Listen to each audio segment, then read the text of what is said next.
नमस्ते प्रणाम। अपने यूट्यूब चैनल पे आप सभी का स्वागत करती हूँ।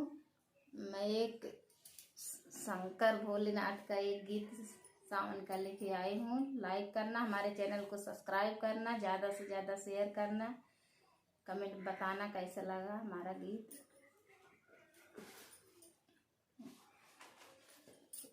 हमके कांवर मांगा दया बही बेला बा, भोला जी का मेला बाना। हमका कांवर मांगा दया बही बेला बा, भोला जी का मेला बाना। जाबई भोला जी के धाम, चढ़ाऊ भांग धतुर बेलपात। जाबई भोला जी के धाम, चढ़ाऊ बेल भांग धतुर बेलपात। बाबा कुशल से रखिया ससुर घर अकेला बा, भोला जी का मेला बाना। ससुर कुशल से रखिया ससुर घर अकेला बा, भोला जी का मेला बाना। हमके कांवर मांगा दया बही बेला बा, भोला जी का मेला बाना। हमके कांवर मांगा दया बही बेला बा, भोला जी का मेला बाना।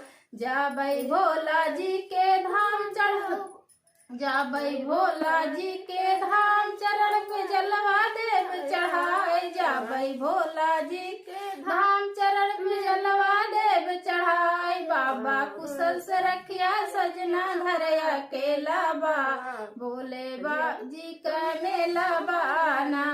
शिव जी कुशल से रखिया सजना घर अकेला बा, बोल बम का मेला बाना। हमके कांवर मांगा दया बही बेला बा, भोला जी का मेला बाना।